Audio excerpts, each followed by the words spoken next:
किसी पहाड़ों के दामन में एक छोटा सा गांव था। इस गांव के आखिरी किनारे पर मिट्टी और लकड़ी से बना एक छोटा सा झोंपड़ा था। इसी झोंपड़े में बाबा रहमत रहते थे। बाबा रहमत बहुत बूढ़े हो चुके थे। उनकी दाढ़ी बिल्कुल सफेद थी।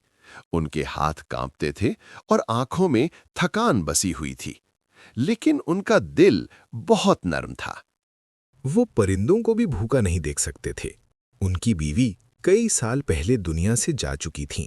उनकी कोई औलाद नहीं थी, बस एक पुरानी कुल्हाड़ी और अल्लाह पर भरोसा था। हर सुबह जब फज्र की आज़ान होती, बाबा रहमत वुज़ू करके 2 रकत नमाज पढ़ते थे और कहते थे, या अल्लाह, आज भी रिस्क में बरकत दे।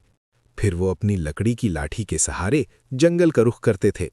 हर कदम पर उनकी सांस भारी हो जाती थी, मगर वो हिम्मत नहीं हारते थे। वो दिन भर लकड़ियां काटते थे। उनके हाथों में छाले पड़ जाते थे, लेकिन उनके होंठों पर शिकवा नहीं होता था, सिर्फ जिक्र होता था। शाम को वो लकड़ियां बेचते थे और सिर्फ 2 सूखी रोटियां, थोड़ी सी दाल और नमक खरीदते थे। कभी-कभी वो रोटी को पानी में भिगोकर खा लेते थे। एक दिन बाबा रहमत कुछ ज्यादा अंदर जंगल में चले गए। अचानक झाड़ियों से एक खौफनाक आवाज आई, गर्रा।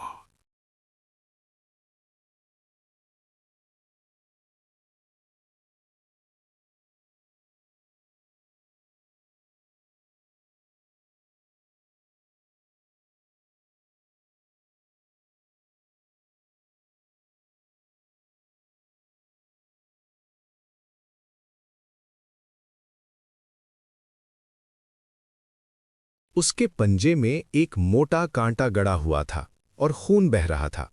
बाबा रहमत के दिल में खौफ के साथ रहम भी पैदा हो गया। उन्होंने अपने कपड़े का टुकड़ा फाड़ा और कांटा निकालकर जख्म पर बांध दिया। उनकी आंखों से आंसू बह रहे थे और वो बोले, बेटा, दर्द बर्दाश्त कर लो, अल्लाह शिफा देगा। शेर की आंखें नर्म हो गईं। शेर ने कहा, आज तुमने मुझे नई जिंदगी दी है। आज से मैं तुम्हारा मुहाफिज हूं। वो धीरे से झुका, जैसे सलाम कर रहा हो। अगली सुबह बाबा रहमत ने दरवाजा खोला तो हैरान रह गए। उनके झोंपड़े के सामने ताज़ा फलों की टोकरी, जंगली शहद, खुश्क गोश्त और साफ पानी का मटका रखा था। ये सब रोज आने लगा। बाबा रहमत की कमजोरी खत्म होने लगी। उनके चेहरे पर रौनक वापस आ गई। हर शाम वो जंगल के किनारे जाकर कहते थे, बेटा शेर, अल्लाह तुम्हें सलामत रखे। शेर जवाब देता, बाबा, आप मेरे दिल के करीब हैं।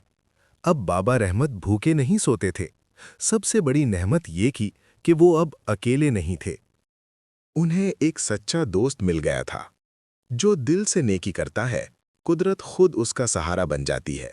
नेकी कभी जाया नहीं जाती, वो किसी ना किसी शक्ल में वापस जरूर मिलती है।